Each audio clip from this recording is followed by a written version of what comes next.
Dear students, आज के इस लेक्चर में हम 12वीं क्लास का गणित का तीसरा अध्याय आव्यूह के अंतर्गत आव्यूह की संक्रियाएं यानी ऑपरेशंस ऑफ मैट्रिसेस के बारे में हम पढ़ेंगे। तो हमारे पास पहली संक्रिया है आव्यूहों का योग। आव्यूहों का योग यानी एडिशन ऑफ मैट्रिसेस कि अगर हमारे पास कोई दो मैट्रिक्स है तो उनको हम किस तरह से जोड़ेंगे। तो जब भी हमें मैट्रिक्स जोड़नी है तो उनका ऑर्डर सेम होना चाहिए, वो समान कोटि की होनी चाहिए। तो समान कोटि की कोई भी दो आव्यूह हम लेते हैं, 1 2 3 4 और दूसरी 4 5 6 7, ये दो आव्यूह हैं, हमें इनको जोड़ना है। तो हम इस तरह से जोड़ेंगे इनको कि पहला रो पहला कॉलम दूसरे के पहले रो पहले कॉलम में ही जुड़ेगा, यानी इनकी जो संगत अवयव हैं वो आपस में जुड़ेंगे। कैसे जुड़ेगा? जैसे पहला रो पहला कॉलम है, ये जुड़ जाएगा। अब पहला रो दूसरा कॉलम है तो पहला रो दूसरा कॉलम आपस में ये जुड़ेंगे, यानी जो संगत अवयव है वही जुड़ेंगे। और दूसरा रो पहला कॉलम, इधर तो ये है इधर ये है, तो ये दोनों जुड़ जाएंगे इस तरह। और दूसरा रो दूसरा कॉलम, यहाँ 4 है यहाँ 7 है तो ये जुड़ जाएंगे। तो ये आ जाएगा हमारे पास 4 और 1 5 9 7 11। तो इस तरह से हम आव्यूह का योग ज्ञात कर सकते हैं। आगे उदाहरण 6 हमारे पास एक ए 2 गुणा 3 कोटि का आव्यूह दिया हुआ है, बी भी एक 2 गुणा 3 कोटि का आव्यूह दिया हुआ है। तो ए प्लस बी का मान ज्ञात कीजिए। तो यहाँ पे सबसे पहले हमें यही देखना है कि दोनों आव्यूह दिए हैं उनकी कोटि समान होनी चाहिए। तो यहाँ दोनों के दोनों 2 गुणा 3 कोटि के आव्यूह है। तो इन यहाँ दोनों 2 गुणा 3 कोटि के आव्यूह हैं, अतः इनका जोड़ परिभाषित होगा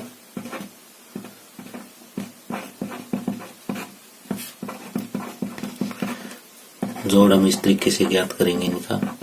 पहले ए लिख लेते हैं, वर्गमूल 3 1 माइनस 1 2 3 0, और बी लिख लेते हैं 2 वर्गमूल 5 1 माइनस 2 3 1/2।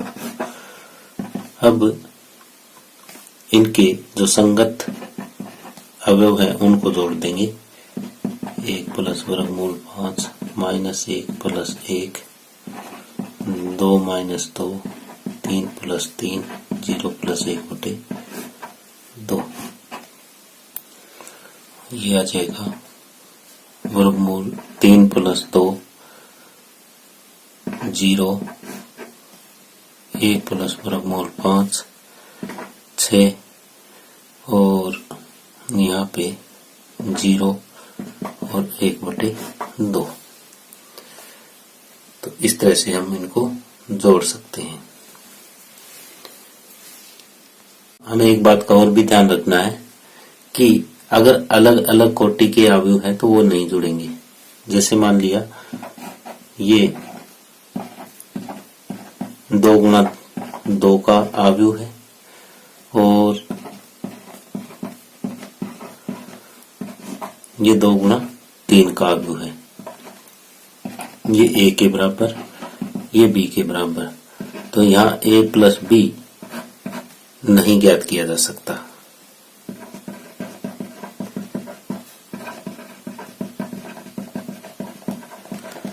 तो इनके जोड़ के लिए योग करने के लिए दोनों की कोटियां समान होनी चाहिए, ये बात आपको विशेष तौर पे ध्यान रखनी है। आगे है एक आव्यूह का एक अदिश से गुणा यानी multiplication of A matrix bye a scalar. जैसे यहाँ पे 1 2 3 5 6 9 3 4 2। एक ये कोई अवयव हमने लिया और ये स्केलर है कोई 3, तो हमें 3 को a से गुणा करना है, यानी ये इस अदिश को इस अवयव से गुणा करना है। तो ये 3a हो जाएगा, 3 से 1 2 3 5 6 9 3 4 2, इसको गुणा करना है। तो गुणा करते समय हमें ये देखना है कि इस स्केलर की यानी इस अदिश की इसके प्रत्येक अवयव से गुणा होनी चाहिए। जैसे 3 की 1 के साथ भी होगी, 3 की 2 के साथ भी होगी, 3 की 3 के साथ भी होगी, यानी रेखा अवयव के साथ 3 की 1 के साथ, 3 की 2 के साथ, 3 की 3 के साथ, 3 की 5 के साथ भी गुणा होगी, 3 की 6 के साथ भी गुणा होगी, 3 की 9 के साथ भी गुणा होगी, 3 की 3 के साथ भी गुणा होगी, 3 की 4 के साथ भी गुणा होगी और 3 की 2 के साथ भी गुणा होगी।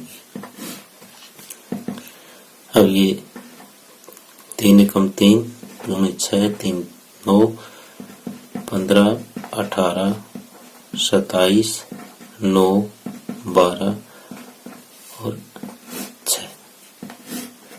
तो इस तरह से एक अवयव को हम एक अदिश से गुणा कर सकते हैं, यानी एक मैट्रिक्स को एक स्केलर से इस तरीके से गुणा किया जा सकता है। एक अवयव का ऋण अवयव यानी नेगेटिव ऑफ ए मैट्रिक्स, ये हम कैसे ज्ञात कर सकते हैं।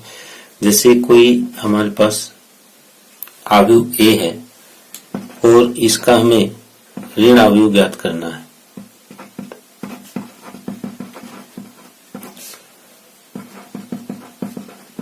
तो हम क्या करेंगे, हम इसको -1 से गुणा कर देंगे। तो a को -1 से गुणा कर देंगे, यानी यहाँ पे जो मैट्रिक्स हमें a दिया हुआ है उसको स्केलर -1 से गुणा करेंगे।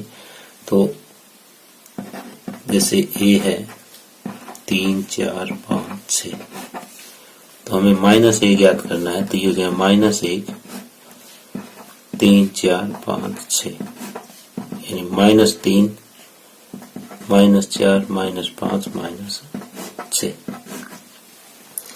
इस तरह से किसी भी अवयव का ऋण अवयव ज्ञात करने के लिए उसको -1 से गुणा कर देंगे।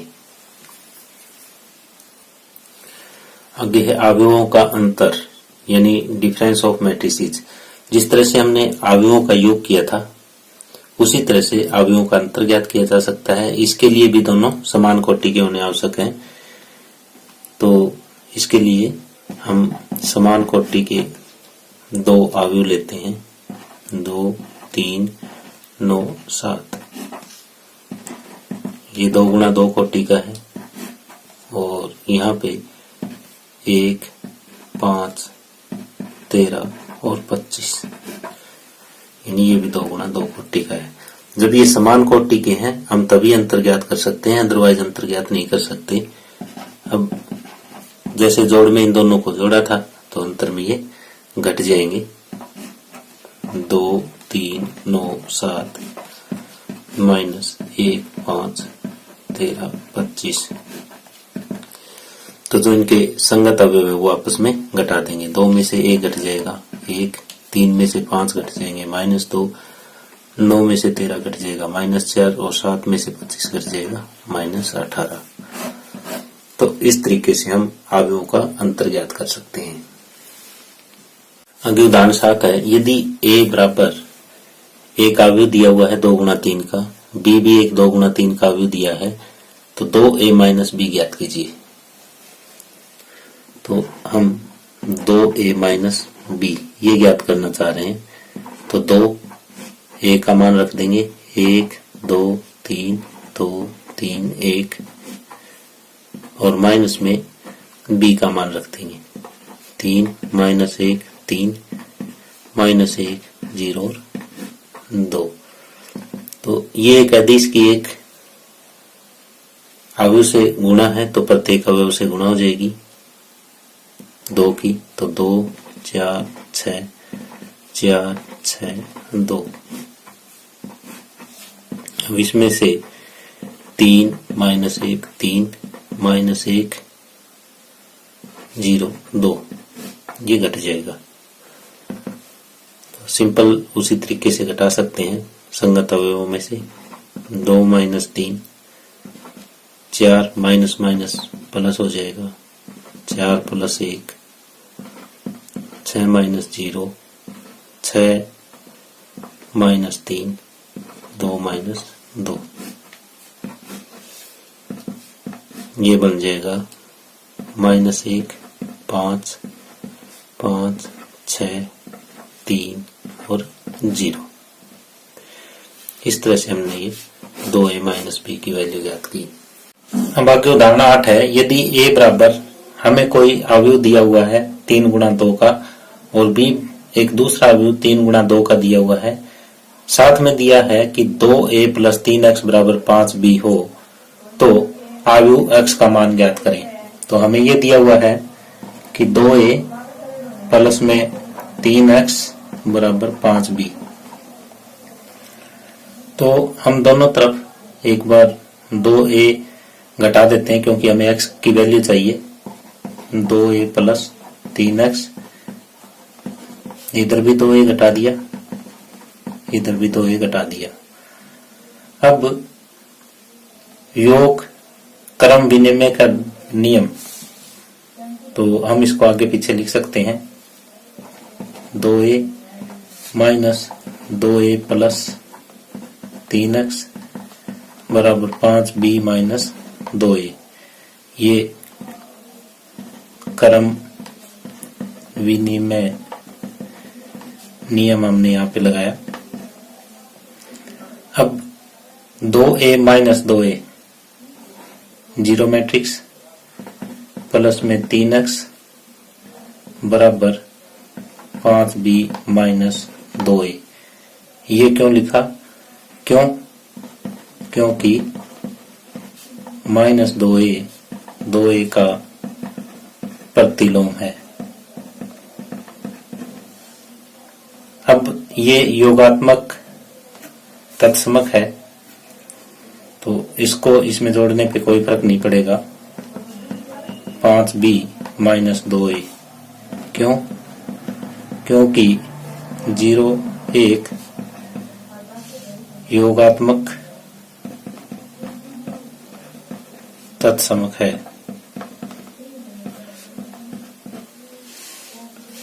तो अगर x हमें ज्ञात करना है तो यह आ जाएगा 1/3 5b माइनस 2a। x का मान हम ज्ञात करेंगे 1/3 और 5, ये b का मान रख देंगे। 2 माइनस 2 4 2 माइनस 5 और 1 माइनस में 2, a का मान रखेंगे 8 4 3 0 माइनस 2 6 और ये ब्रैकेट बंद हो जाएगी। अब 1/3 इस 5 के अंदर गुणा करेंगे। 5 दूनी 10 500 के 20 5 5 25, ये माइनस का 25 हो जाएगा। ऐसे ही यहाँ पे इसकी गुणा करते हैं। माइनस 10 10 और 5, ये मैट्रिक्स बनी हमारी। और अब इसको अंदर गुणा कर लेते हैं, प्लस करके -2 से गुणा कर देंगे। तो ये हो जाएगा -2 को गुणा करते ही -16 -8 -6 0 4 -12। अब इनको जोड़ेंगे तो 1/3 10 -16, ये -6 आ जाएगा, 12 आ जाएगा और -31 -10 10 और 4 14, इसके बाद -7, यानी इन दोनों को हमने जोड़ दिया।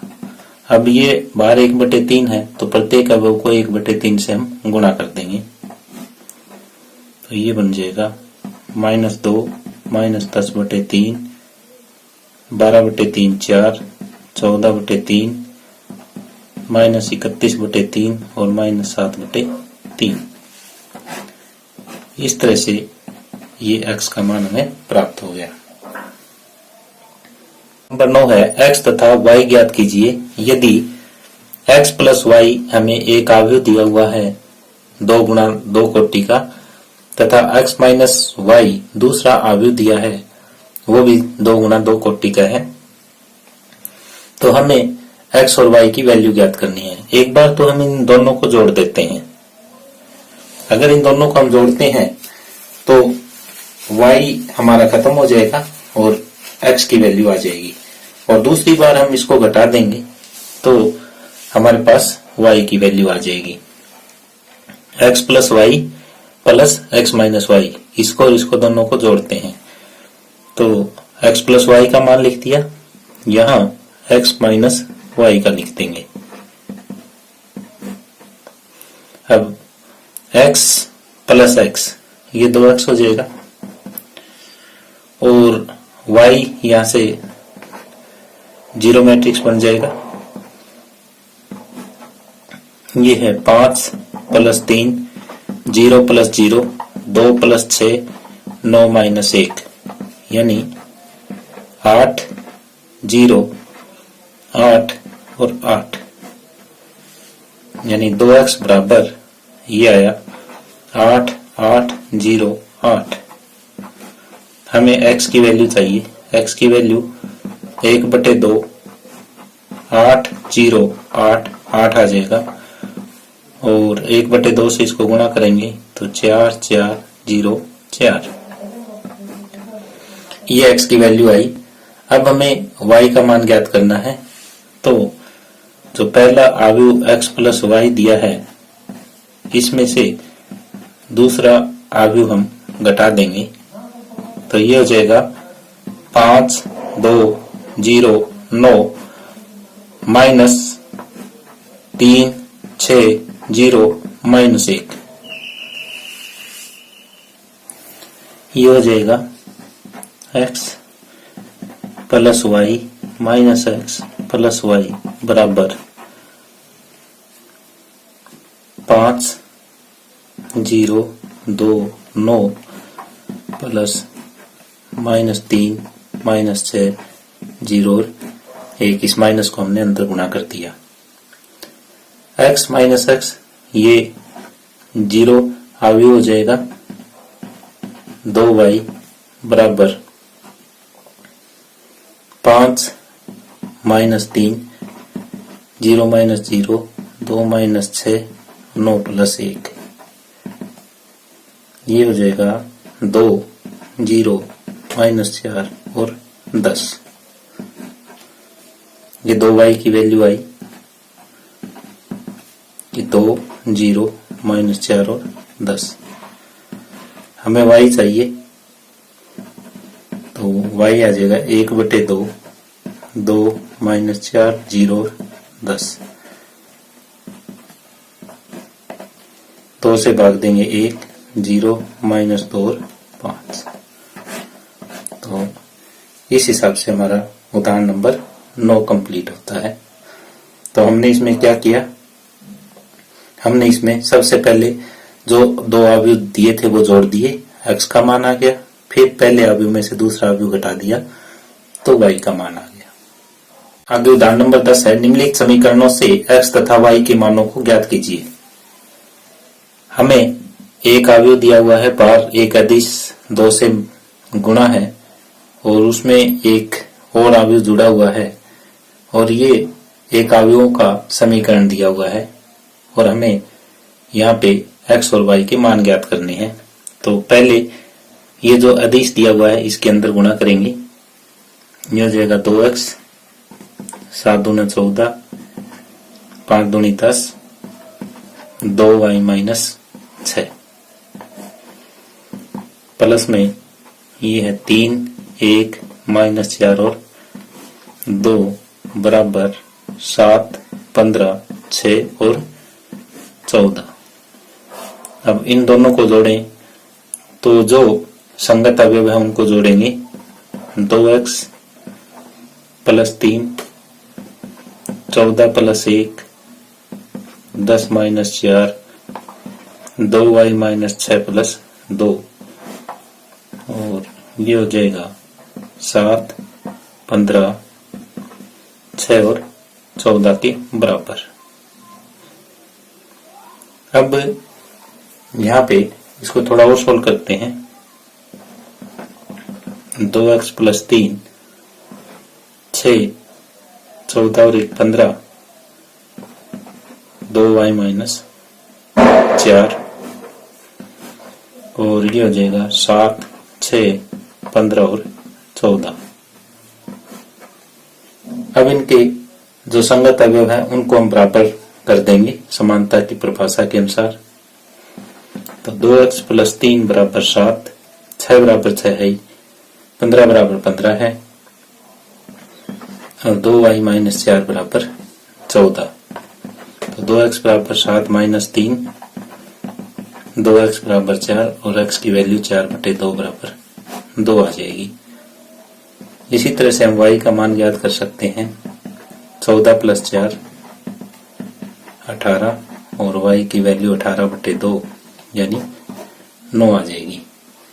यहाँ पे x का मान 2 और y का मान 9 आया, और इस तरह से उदाहरण नंबर 10 हमारा कंप्लीट होता है। उदाहरण नंबर 13 है, दो किसान रामकिशन तथा गुरबचन सिंह 3 प्रकार के चावल उगाते हैं। दोनों किसानों ने सितंबर तथा अक्टूबर माह में चावल बेचकर लाभ कमाया। वह निम्न आयु ए तथा बी में दर्शाया गया है। ये सितंबर माह का हमारे पास एक आयु है और ये अक्टूबर माह का है। यहाँ पे हमें ए माइनस बी का रूप दिया हुआ है और यहाँ पे ए दिया हुआ है। तो सबसे पहले तो हम बी की वैल्यू ज्ञात करेंगे, यानी ए माइनस बी ये चीज दे रखी है। तो यहाँ पे पहले ए का मान रखेंगे।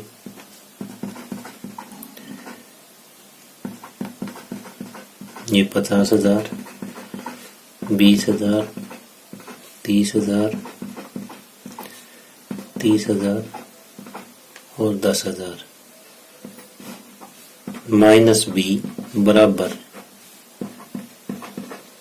5,000, 30,000, 10,000, 20,000, 24,000 और 0।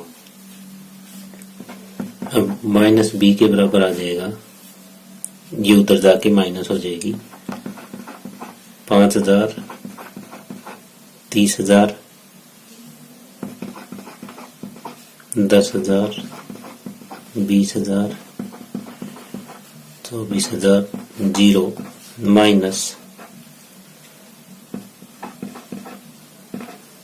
10,000, 50,000, 20,000, 30,000 और यहाँ पे 10,000, यानी माइनस बी के बराबर वैल्यू आई 5,000 माइनस 10,000 माइनस 5,000, 10,000 माइनस 20,000 माइनस 10,000 और ये माइनस 6,000 माइनस 20,000 माइनस 10,000 और माइनस 10,000। अब हम b के बराबर वैल्यू ज्ञात करना चाह रहे हैं, तो b हो जाएगा माइनस से गुणा बाएं पक्ष में भी और दाएं पक्ष में भी। तो माइनस से गुणा करते ही सारे माइनस हट जाएंगे,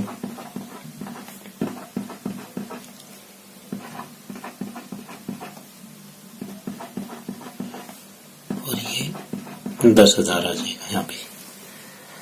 अब हमारे पास a की वैल्यू आ गई, यानी सितंबर माह में कमाया हुआ जो लाभ है वो आ गया, और बी की वैल्यू आ गई, ये अक्टूबर माह का कमाया हुआ लाभ है। अब हमें पहले भाग में ये ज्ञात करना है कि प्रत्येक किसान की प्रत्येक प्रकार के चावल की सितंबर तथा अक्टूबर की सम्मिलित बिक्री। तो सम्मिलित बिक्री का मतलब ये है कि ए और बी का जोड़, तो ए का मान रख लेंगे 10,000, 50,000, 20,000, 30,000, 30,000 और 10,000 और इसमें बी का मान जोड़ देंगे 20, 10,000, 6,000 और यहाँ पे 10,000। तो 10 और 5 यहाँ पे आ जाएगा 15,000, 50 और 20 70,000, ये 30,000, ये 40,000, ये 36,000 और यहाँ पे 20,000। तो यानी दोनों माह का अगर हमें सम्मिलित बिक्री ज्ञात करना है तो ए में भी जोड़ देंगे। अब दूसरा है सितंबर की अपेक्षा अक्टूबर में हुई बिक्री में कमी। बिक्री में कमी यानी पहले बिक्री इतनी होती थी, अब बिक्री इतनी हो रही है, तो ए माइनस बी हमें ज्ञात करना है।